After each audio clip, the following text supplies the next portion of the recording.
Welcome back to the lab. In this episode there's cool stuff, some slightly bad stuff, some really cool stuff, and some bad stuff with some irony.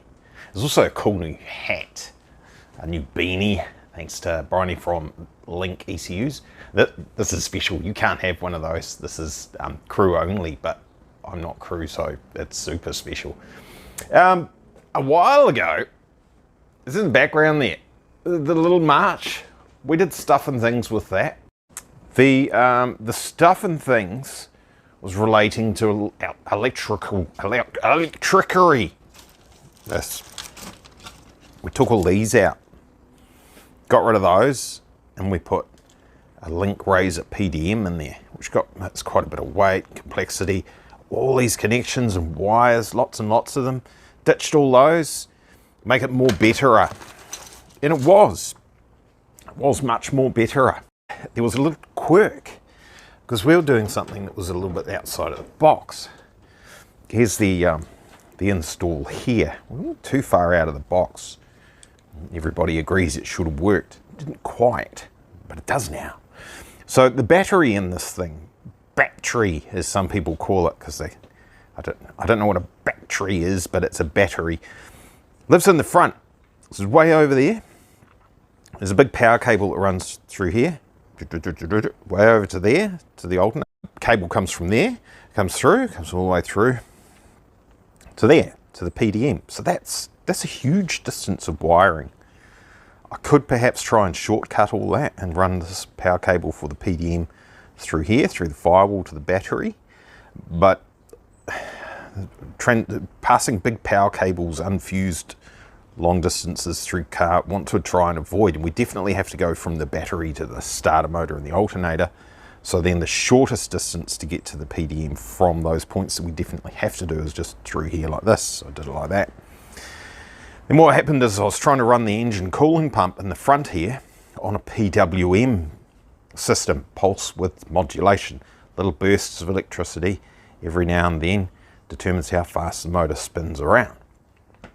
And what was happening was, because vast distances of cabling, the poor little PDM was getting funky electronic signals bouncing backwards and forwards through the cables and disturbing its poor little brain. And it was turning some things on and off every now and then because it was getting crazy signals. Voltages were chopping and changing. We can zoom in by crouching down, so there you go. So we worked with Link and it's fixed. So I found that problem for you all, doing something a little bit silly, and they've resolved it very quickly, and now it's good. So we put PDM back in here and hooked it all up, had it running exactly the way that it was before. It was causing glitches. No glitches, zero problems, 100% mint. So we figured that was pretty awesome. And then we did something else. We put another one in the front. And now we've got that electronic water pump, which is down here. That's running off that one anyway. So we've fixed that problem twice. The hardware issue is resolved. Good. Won't have that problem anymore. No one should, unless you do something even more extreme than what I've done with cable lengths and stuff, and then that's your bad. You need to redesign and not have it so crazy. So we resolved that. The hardware's good, and also I took that part off, that operation off the important one that's running the ECU and everything, and I put it over here and did that. So now we have two PDMs running good. There's a whole heap of stuff we can do that I haven't yet with redundancy and stuff. You can have it all set up, programmed inside the ECU, or maybe even through the through the PDM, maybe even through the ECU if you want. And you can have important things, say the fuel pumps. If there's a fault with a pin out on a PDM, that means that a fuel pump will stop working. You can have that actually hooked up to another set of pins somewhere else, possibly even on the other PDM, and say, if that one's broken and not working, turn that one on to keep that going. There's all sorts of programming in there anyway, in the initial instance of a fault being detected, that it can retest, it can have another go if it trips the predetermined fuse limit that you've set, which is adjustable, which is something you can kind of do that with a fuse, put a smaller fuse in or a bigger fuse, but once it's gone, it's gone. It won't reset while you're out on the track. With a PDM it can. So you can have that test, recheck, retry ever many times you want, and then if it ultimately says no, I'm dead, you can actually have a complete separate power supply backup just in case it's a power supply thing. And if that trips out as well, then clearly the pump that you're trying to run is dead. So there's nothing will save that ever. Right, so the March is wicked. That's sorted out. That's awesome. Here's the ironic part. Here's the fuses and relays that were in the front of the March, and here's all the other ones that were inside it. I'll put those all back. We don't need to see those ones just now, but if you look carefully at these ones here, you'll see there's something a bit funky going on with, especially that one that's right in the middle of your screen right there, and also this one here. These relays are shedding wires all over things. These relays are good in concept, not so good in reality. The little contacts inside here, the terminal ends next to my thumb there, the spade terminals, they actually open out over time and lose grip with vibration. So that's one thing that happens. And the fuses tend to, I'm gonna try and do this one-handed and not drop it all. This one's quite stuck in there. It's should just about melted in there. The fuses tend to build up, not sure if we can see it, corrosion. And corrosion creates resistance. Resistance creates heat, and the heat melts your fuses and stuff. So this is great. This is sorted out. We don't have any of those in there anymore. She's awesome.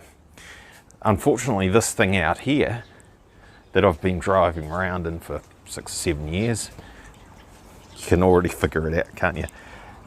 Down in there, under the mess, everything's all pulled to bits at the moment, there's another 3 of those fused relays, and they've let me down. Busiest intersection in Hamilton probably, last night at about 4 o'clock, halfway through the intersection, and it's not a link. It needs to be a link. It will be a link. We're going to do that. The power supply shut down the door, and I had to push 2 tons of ute out of the intersection across 2 lanes of traffic. Fortunately, I think it was slightly downhill because I didn't pass out from the stress, but there you go. How's that for ironic? So this morning what I'm doing is I'm changing some of the stuff and things that have happened in here 6 or 7 years ago. I do things a little bit differently now, and we're going to prepare this for an upgrade. We'll get onto it at some point in time. I think it's, do we put a PDM in here? I think there's really only 3, 4, 5 things that we need to run off a PDM in this, but I think it's worthwhile for the reliability. Pretty embarrassing, pretty hard work, and slightly dangerous as well, pushing a car across an intersection. And it's done it once. Boo.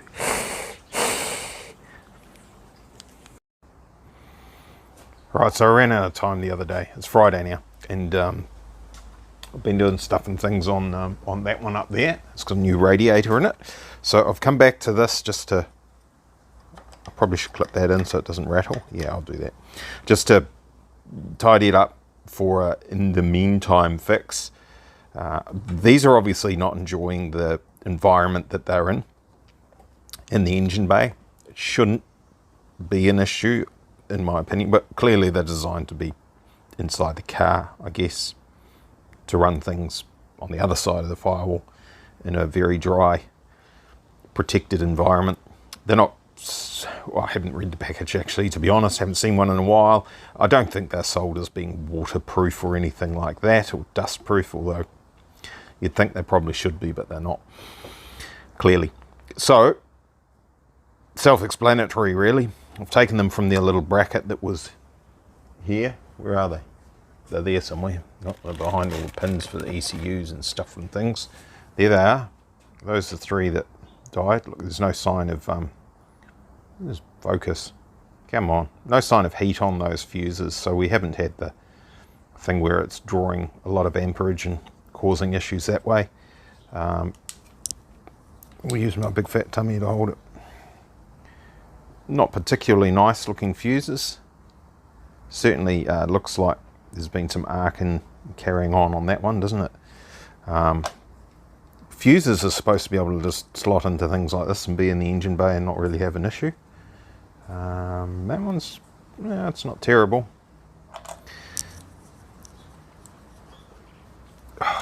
Need a cameraman. So what we're looking at is those contacts in there. Certainly not looking the best, are they? That one there, I suspect, that's our problem child. You can see the corrosion on the plastic. This has been growing in there quite nicely, hasn't it?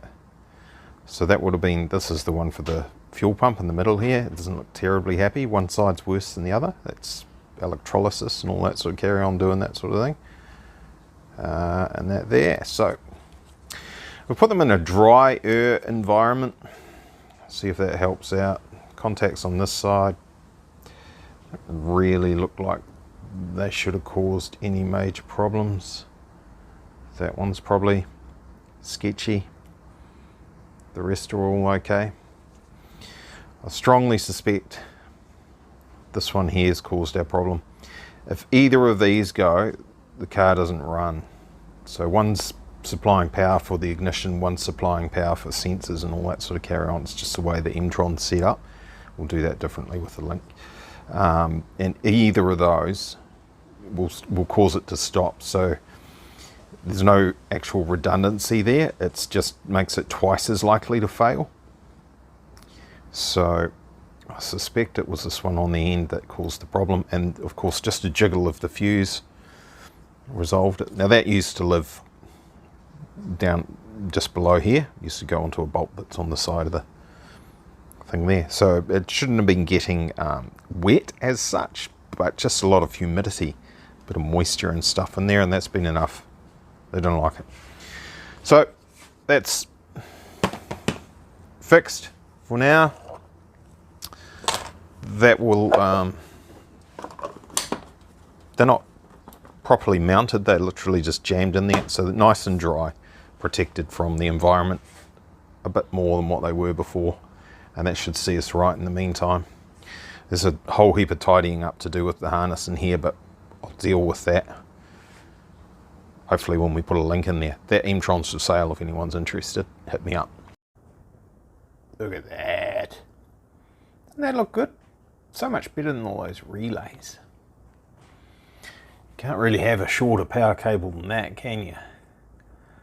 Never. Same as the hoses. Never go just dead straight line, because if things wriggle and jiggle, it'll pull on things. So that's why this has got a bit of a bend on it. And it's aesthetically pleasing, isn't it? A bit nicer than these.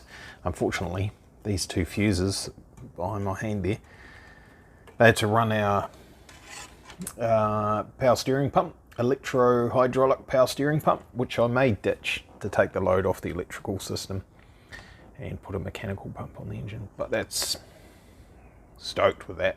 It's beautiful. And that one. That looks great. Heaps better. This stuff here, maybe not as tidy as it could be, but it's perfectly functional. And we may be doing some things in here anyway. I'm kind of thinking I might move this, now that I've gone to all the trouble of installing it nicely. Kind of thinking I might move that to there. Because then, when I'm sitting here, I can see very easily the little indicator lights on there. And I'll know if something's going funny, or if the car's not running right or whatever, and I look down at this and there's a red light or whatever, I'll know it's gone bad and there's something I need to do. Whereas seeing that from there with a helmet on with a harness device, I think is impossible. Pretty sure I can't see it at all. Oh gosh. Right. It is Friday afternoon. That's enough. Thanks for watching. Cheers, bye.